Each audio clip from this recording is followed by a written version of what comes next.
Buenos días. ¿Cómo nos encontramos hoy? Bueno, un día de muchas cosas, ¿no?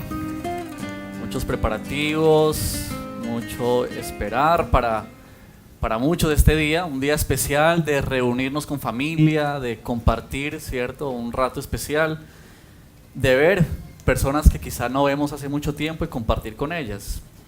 De alegrarnos con la alegría de los niños. ¿Cuántos tienen niños que están ansiosos por este día?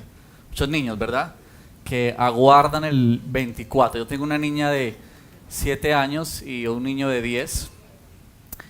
Y Manuela todos los días contaba cuánto faltaba para el 24 de diciembre. Y esta mañana, cuando se despertó, lo primero que dijo fue: papi, hoy por fin es 24.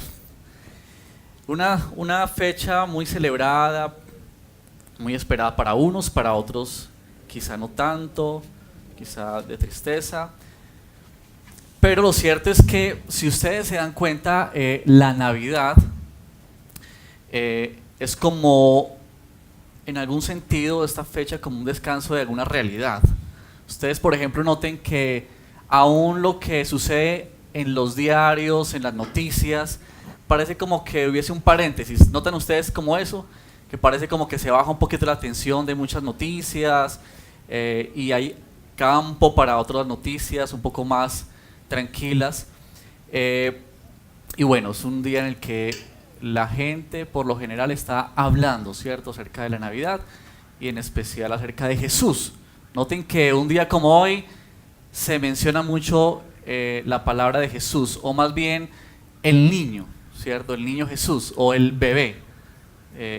El pesebre que vemos en los centros comerciales, que vemos cuando vamos a caminar, y la gente tiene como en su boca esa palabra, está muy ahí. Sin embargo, parece que la Navidad a veces es como un regalo sin destapar. ¿Qué hacemos cuando nos dan un regalo? Cuando usted recibe un regalo, ¿qué es lo que usted hace? ¿Qué hace usted? ¿Ha visto un niño cuando recibe un regalo? Bueno, esta noche ustedes verán muchos niños destapando regalos, ¿cierto? ¿Qué hace un niño cuando tiene un regalo en sus manos?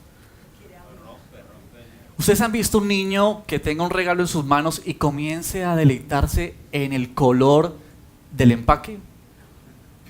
¿O que esté fascinado con el moño del regalo y que pase ahí 1 hora o 2 horas viendo ese regalo y feliz porque es que ese color de ese papel regalo le fascina? ¿Usted ha visto que alguien tenga un regalo envuelto y lo disfrute y diga qué belleza este regalo, qué belleza este moño, y lo guarde para el siguiente año para volver a sacarlo y otra vez mirar el regalo y el moño? ¿Ha visto usted eso? No, ¿qué hace uno con un regalo? Lo abre, ¿cierto? Lo abre, porque lo que está adentro es lo importante. Noten que cuando uno termina de repartir los regalos, ¿qué queda? En el suelo. Basura, ¿cierto? Todo lo que se empacó, todos esos papeles, ¿a dónde van? A la basura. Porque lo que realmente importa, ¿qué es? El regalo. La intención de predicar los salmos, y estos salmos que hemos predicado, que se han predicado en el último tiempo, concernientes a la Navidad, es porque queremos que la Navidad tenga su significado verdadero. Es decir, que no nos quedemos solamente con el moño y con el papel, sino que podamos ver lo que hay adentro, que es realmente lo importante. Y para ello quiero invitarlos al Salmo 72, que es un salmo que nos va a abrir, o nos va a ayudar a abrir ese regalo maravilloso de la Navidad. Salmo 72. Continuamos entonces así con esta serie o predicación de los salmos que están relacionados con la Navidad. Y vamos a leerlo pensando en eso, pensando en qué de Navidad tiene este salmo. Salmo 72. ¿Estamos todos ahí? Salmo 72. Tenemos Biblia a los lados. Si usted no tiene Biblia,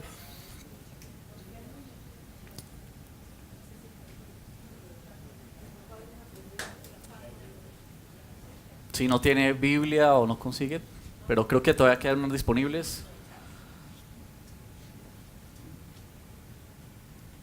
Salmo 72. Tenemos 20 versículos y vamos a leerlos meditando entonces en qué de Navidad encontramos en el Salmo 72. Oh Dios, otorga tu justicia al rey, tu rectitud al príncipe heredero. Así juzgará con rectitud a tu pueblo y hará justicia a tus pobres. Brindarán los montes bienestar al pueblo y fruto de justicia a las colinas. El rey hará justicia a los pobres del pueblo y salvará a los necesitados. Él aplastará a los opresores.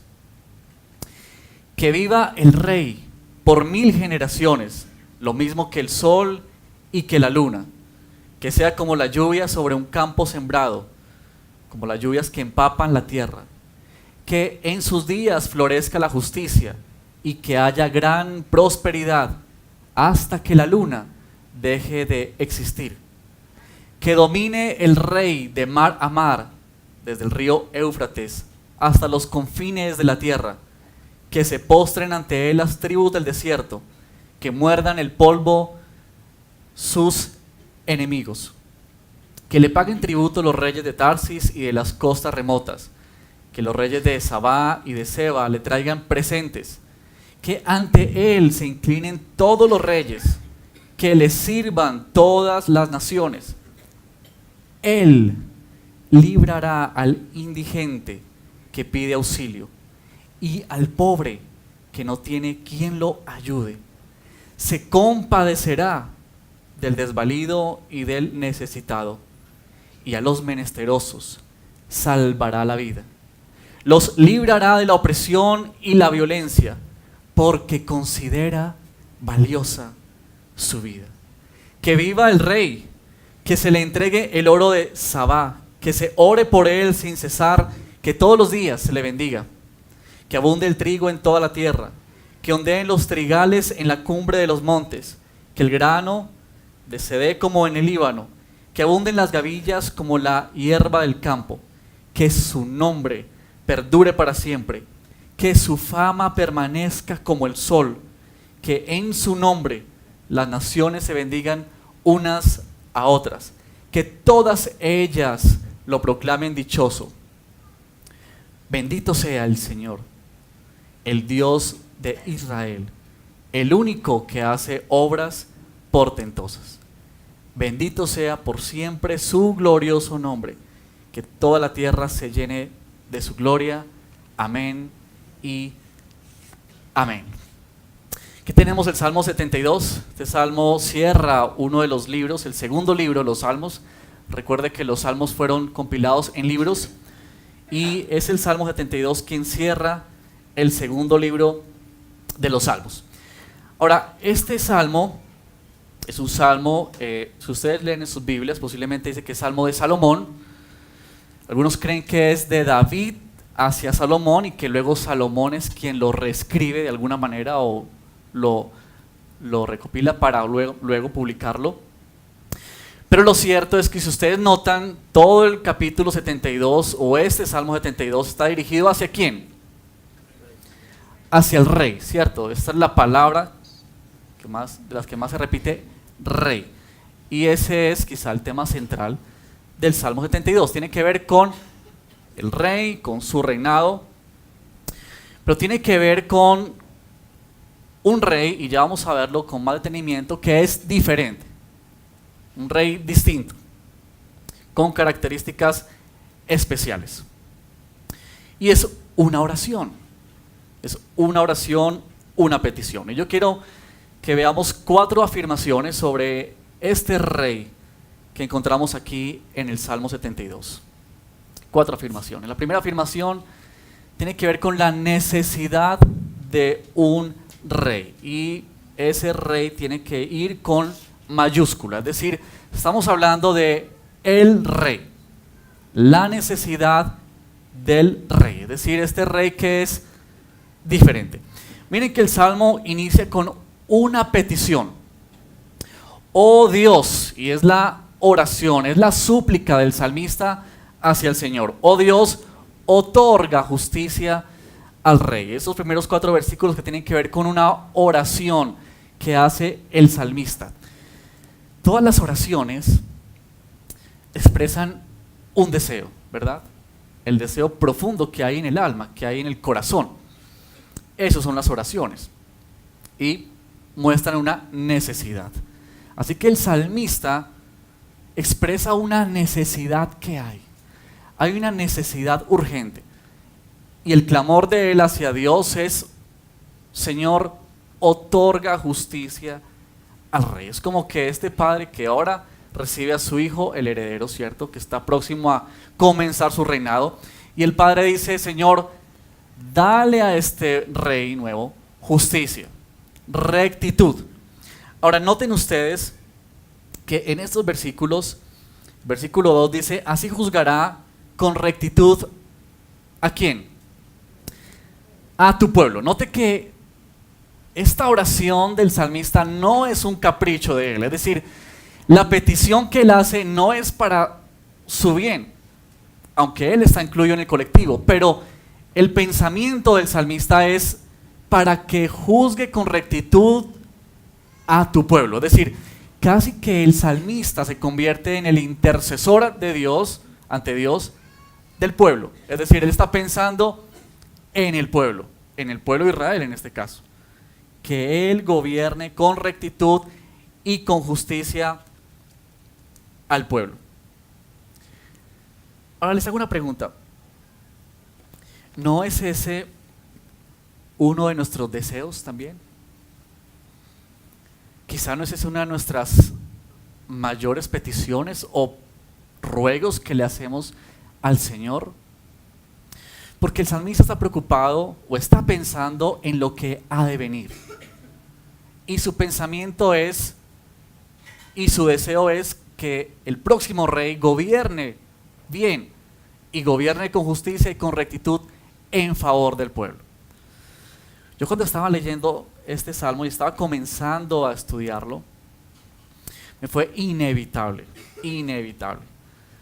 pensar en esas oraciones que hacemos en favor de nuestro país, ¿cierto?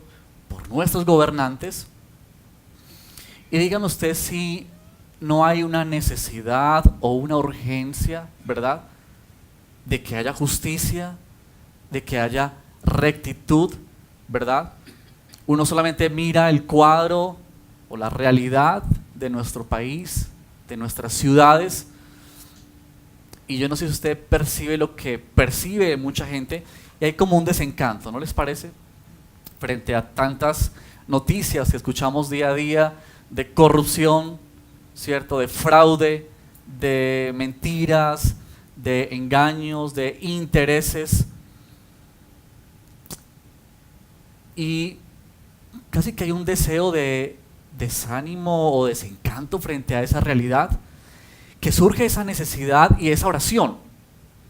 Casi como que el salmista quiere que algo pase nuevo, es decir, que haya algo diferente. Y ese es el clamor que hace el salmista, que pase algo nuevo, Señor, que este rey que viene traiga cosas nuevas para tu pueblo, que sea de bendición para el pueblo, que tu pueblo pueda gozar de la rectitud y de la justicia. Parece que en nuestra vida hay momentos en los que usted y yo llegamos a un punto en el que decimos: Señor, por favor, que pase algo nuevo en nuestra vida. Que pase algo nuevo. Todos nosotros en nuestro corazón tenemos ese deseo y ese anhelo de justicia y de rectitud en el corazón. Que hay una necesidad en nuestro corazón porque ha sido puesto por Dios.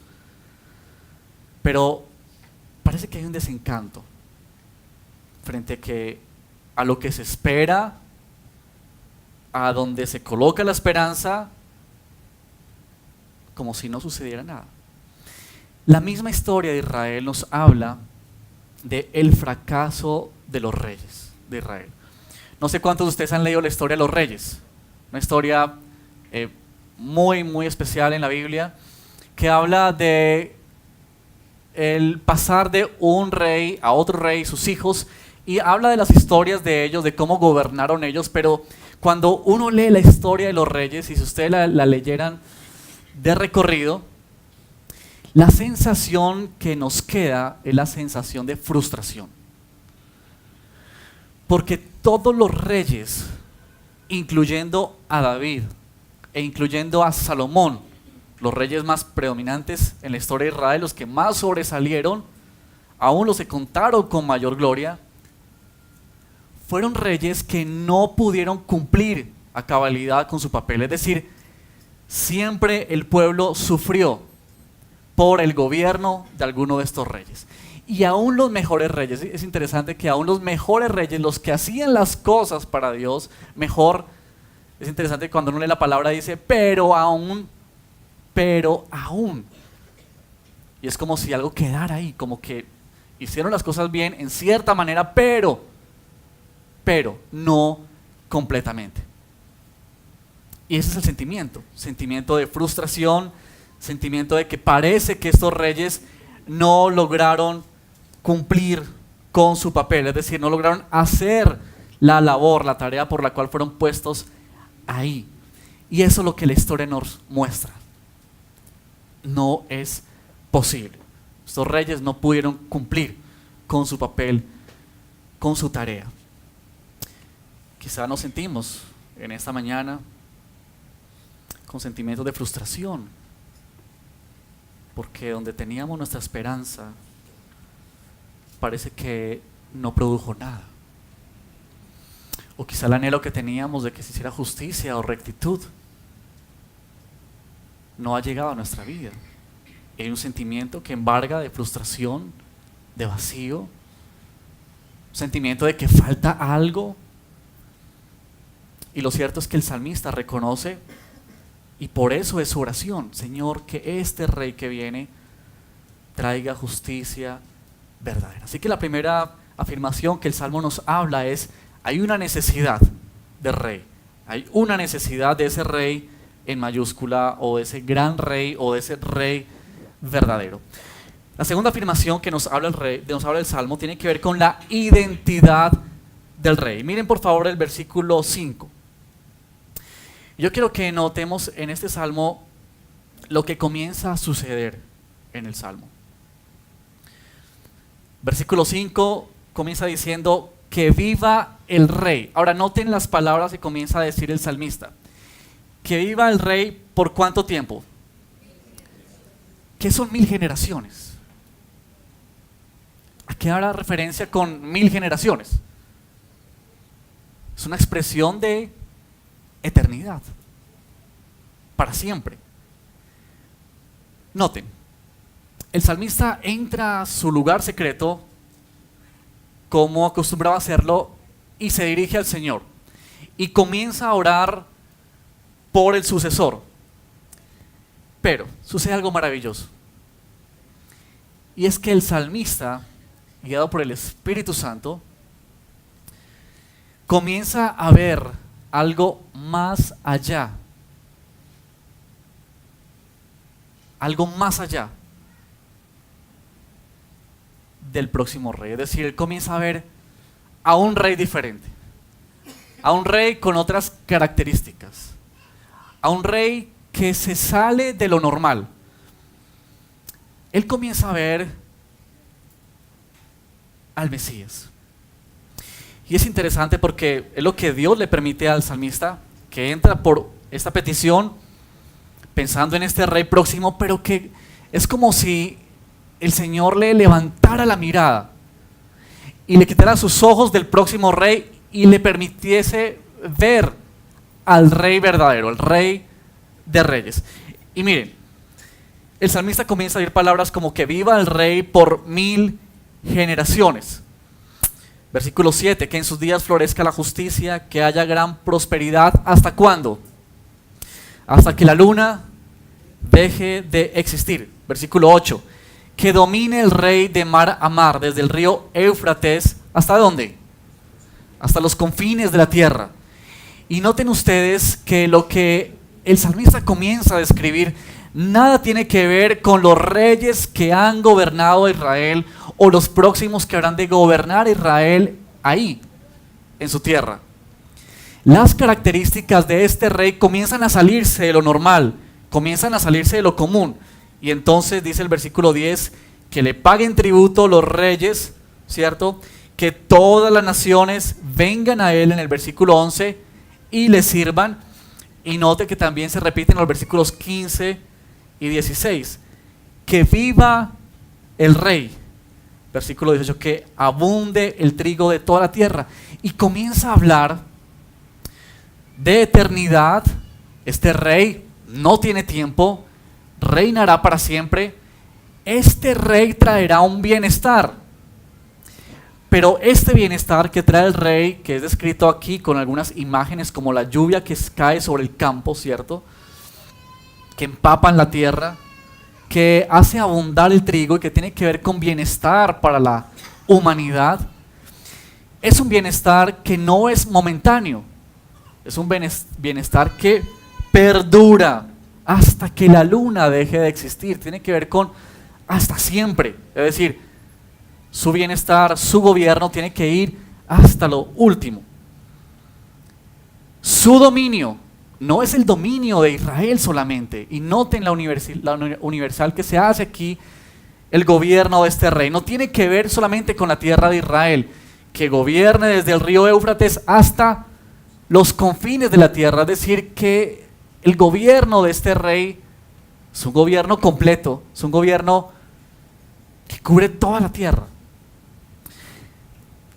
Este rey no tiene que ver con los reyes que han pasado. Este rey es un rey diferente. Ahora, estos versículos, versículo 10 que dice que le paguen tributo los reyes de Tarsis y de las costas remotas, que los reyes de Sabá y de Seba le traigan presentes, que ante él se inclinen todos los reyes. ¿A qué pasaje les recuerda? ¿Hay algún pasaje que les recuerde en el Nuevo Testamento? Cuando dice que viva el rey, que se le entregue el oro de Sabá. ¿Hay algún pasaje en nuestra mente que nos recuerde estos versos? Lo leímos esta mañana en la alabanza, ¿cierto? Mateo capítulo 2, ¿cierto? Versículo 11.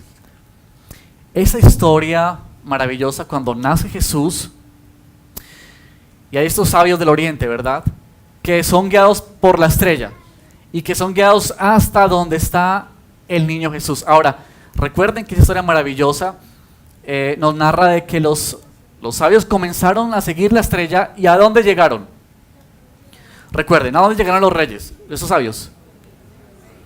¿Y con quién se encontraron la primera vez? ¿O a quién le preguntaron ellos acerca de Jesús? A Herodes.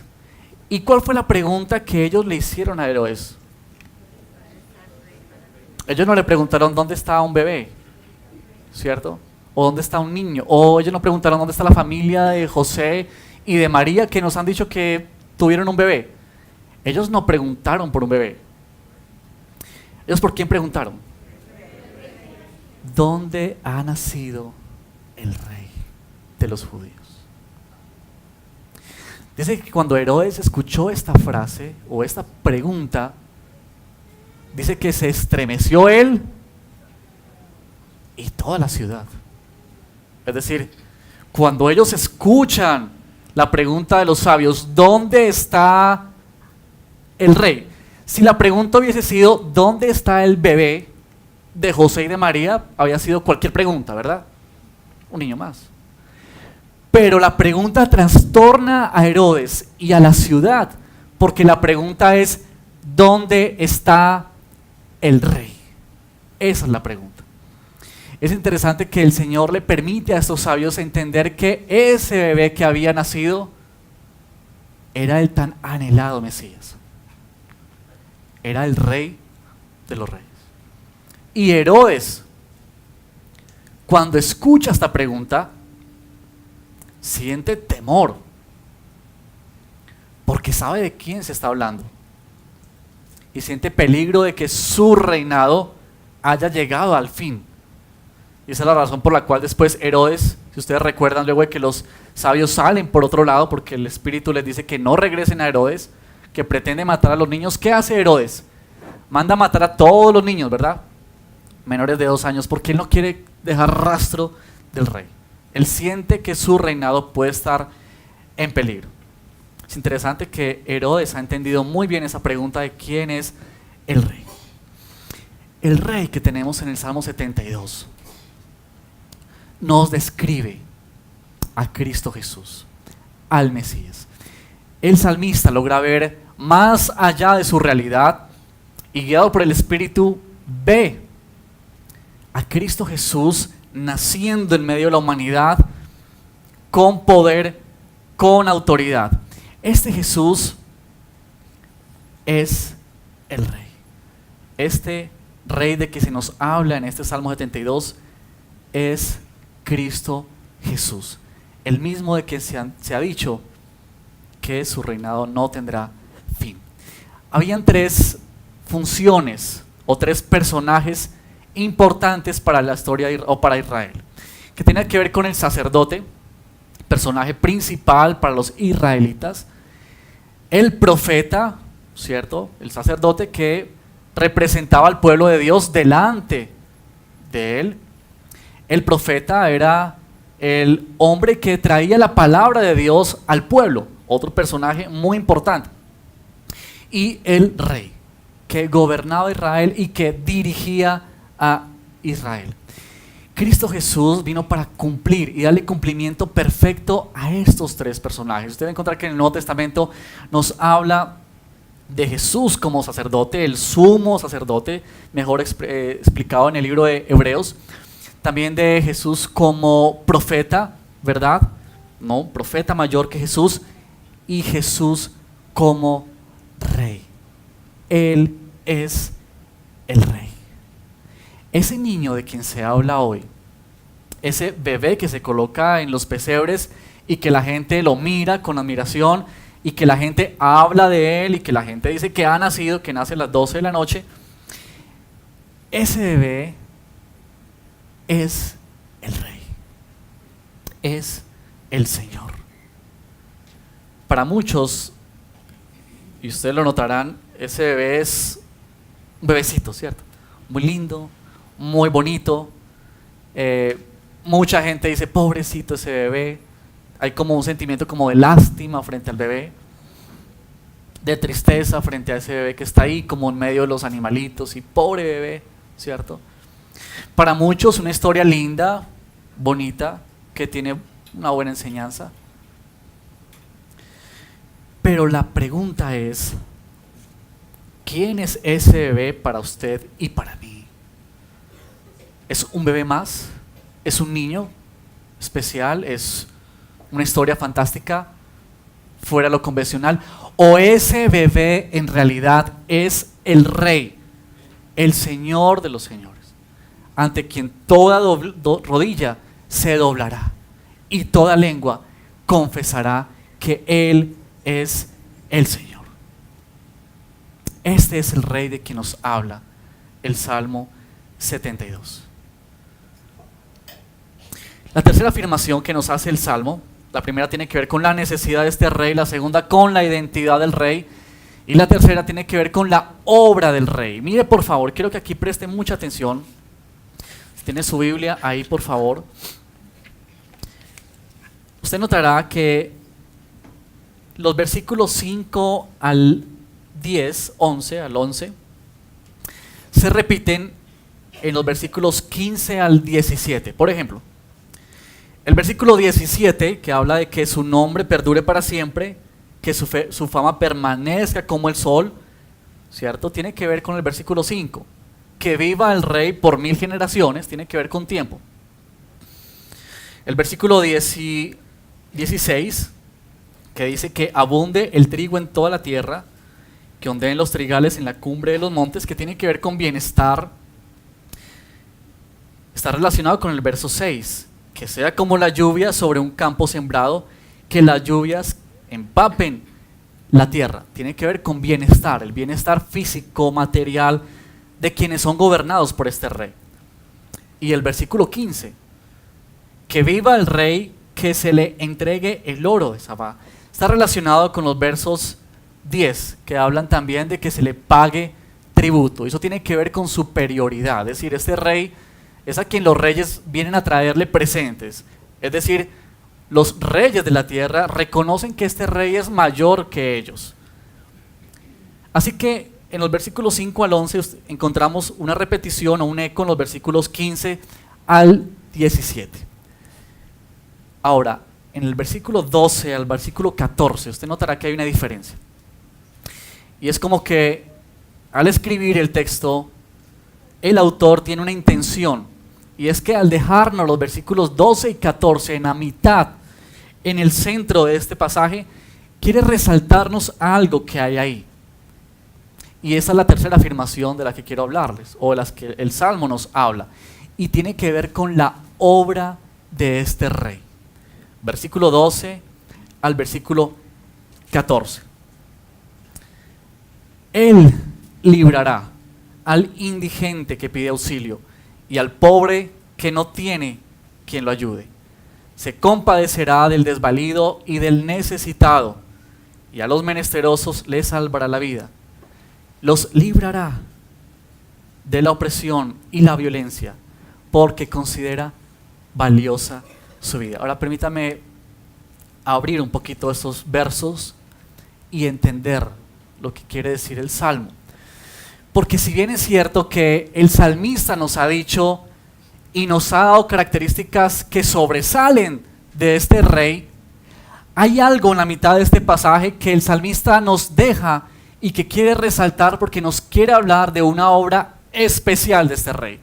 Es decir, este rey es tan diferente a todos los reyes que no solamente es diferente por lo que él es en sí mismo, es decir, su gobierno, su poder, su autoridad, su superioridad, sino también por su obra, por lo que hace.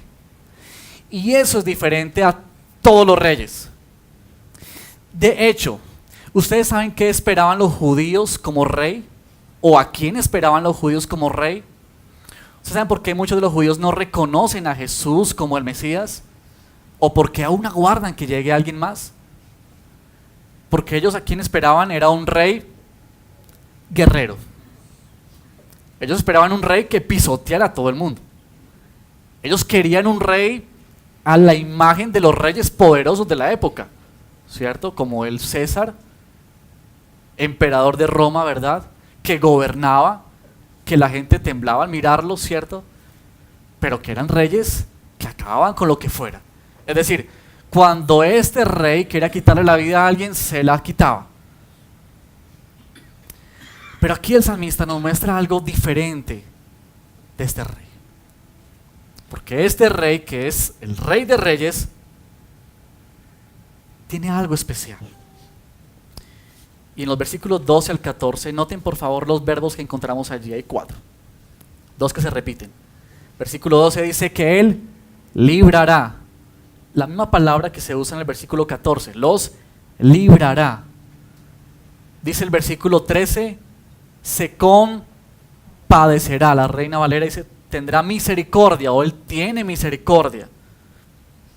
Y en ese mismo verso, los salvará, o les salvará la vida. Noten la obra de este rey. Este es un rey que viene para librar. Este es un rey que viene para compadecerse, es decir, para tener misericordia. Este es un rey que viene para salvar la vida. Obras que salen de lo común. Y que este rey que está encumbrado, ¿cierto? Que está sobre todos los reyes,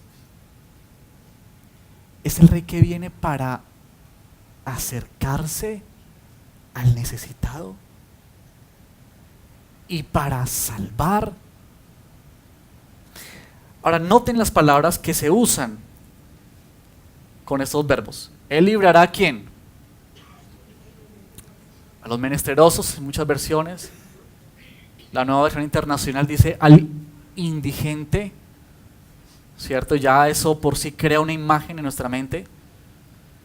Se compadecerá del desvalido, ¿cierto? Y también nos da una imagen ¿cierto? Que no puede valerse, del necesitado, los menesterosos. Habla también de los pobres y de gente que está oprimida por la violencia. Es decir, este rey viene para hacer una obra especial con aquellos que nadie mira,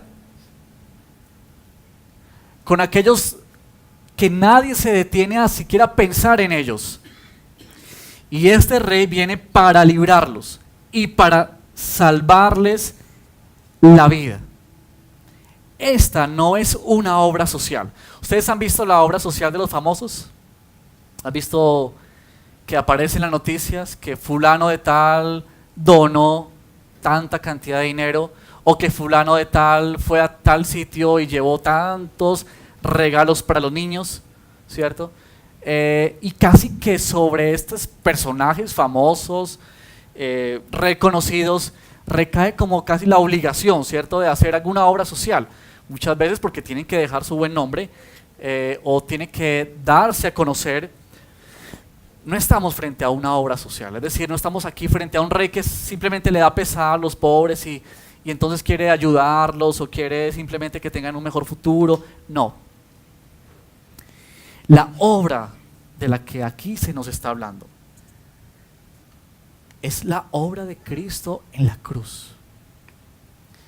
Porque estos pobres y estos necesitados son de los que se hablan en el Nuevo Testamento y que hacen alusión a aquellos que están sin Cristo. Es decir,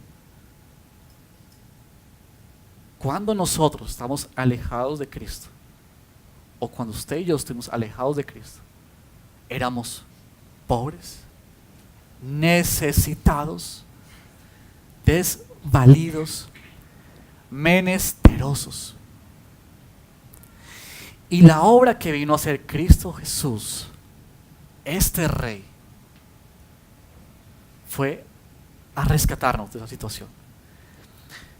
Otra versión dice que Él vino a redimirnos, a pagar un precio por nosotros. Es decir, usted y yo estábamos en situaciones de necesidad, situaciones de indigencia espiritual, y el rey, yo quiero que usted piense en eso, porque es que no estamos hablando de otro hombre más, sino estamos hablando del Rey de Reyes y Señor de Señores. Y es bello como lo recoge Pablo en su carta a los Filipenses, capítulo 2, cuando él dice que él se despojó de todo esto y se hizo hombre.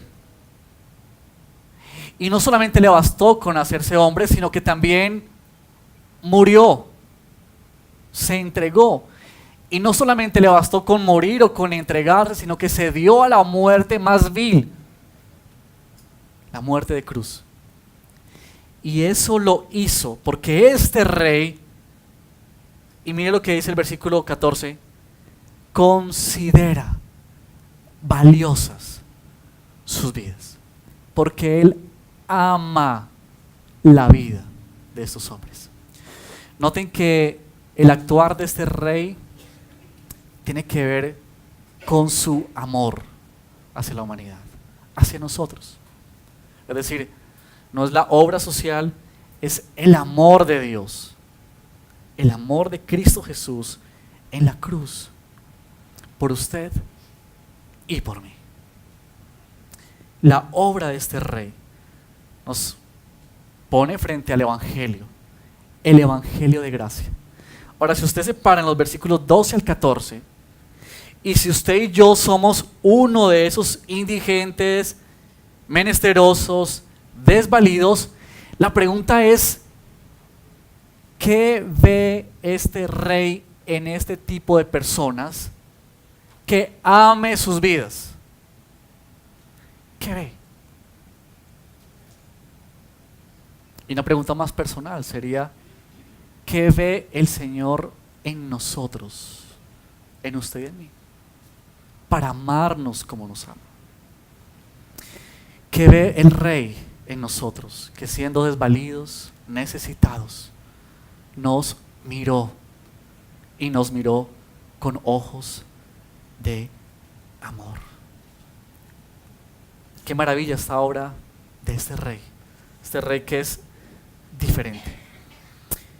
Y el Salmo termina con una afirmación, versículo 19, esta es la última afirmación de la que quiero hacer mención, que es la adoración al rey. Versículo 19 termina diciendo: bendito sea Dios el Señor, el Dios de Israel, el único que hace obras portentosas. Bendito sea por siempre su glorioso nombre. Que toda la tierra se llene de su gloria. Miren cómo comenzó el Salmo. El Salmo inicia con una petición, ¿verdad? Con una oración a Dios. ¿Y cómo termina el Salmo? Con adoración.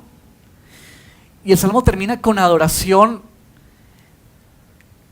cantando de las obras poderosas de Dios, porque el salmista vio en su oración la esperanza de las naciones.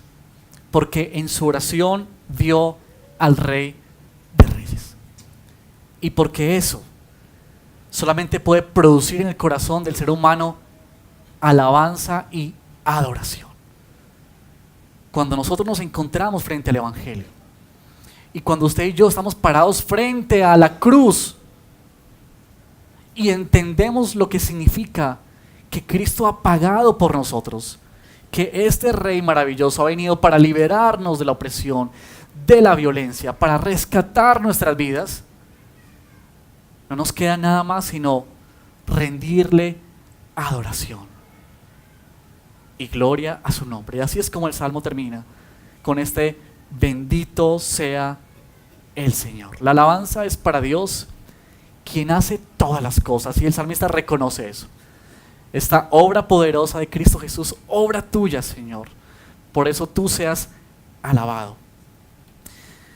Todas las cosas son por Él y para Él. Este mismo texto se cita en Lucas, cuando se habla del nacimiento de Juan el Bautista. Y en Lucas capítulo 1, verso 68, habla también de cuando Zacarías eleva ese canto de oración al Señor. Y Zacarías usa esas mismas palabras: bendito sea Dios el Señor, el Dios poderoso. Y ahí Zacarías dice: quien ha venido, hablando del Salvador, a redimir a su pueblo. Ese es el motivo de alegría, ese es el motivo de gozo, ese es el motivo de adoración.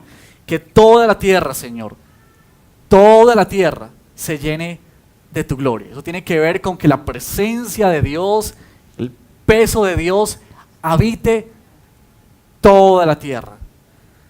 Bendito sea por siempre su glorioso nombre. Que toda la tierra se llene de su gloria.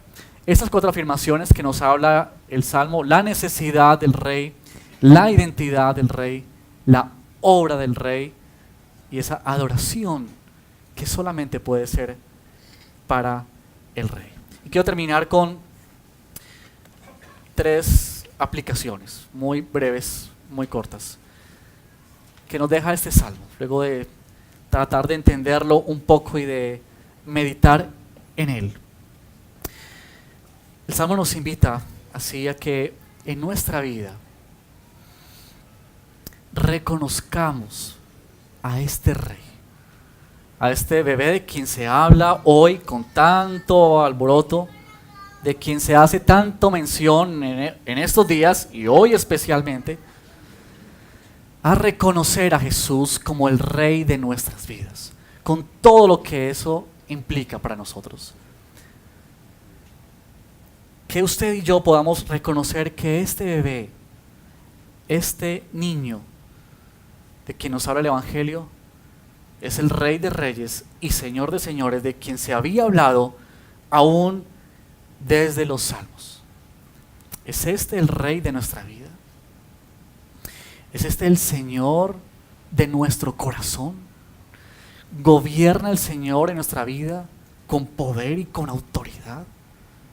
Es decir, estamos rendidos ante este reinado. El Salmo nos ha hablado de vengan naciones, vengan de todas las naciones y sírvanle. Es la invitación a adorar a este Rey maravilloso. Reconocer que Jesús es el Rey y es el Señor. Pero también el Salmo, como una segunda aplicación, nos abre una luz de esperanza, y es una luz muy fuerte. Es la esperanza del Mesías, es la esperanza de Cristo Jesús. El Salmo dice que Él vino a librar a los que piden, al indigente que pide auxilio, el que clama, en otras versiones, el que levanta su voz al Señor. Es decir, Él viene para atender, para escuchar a aquellos que creen en Él y claman a Él.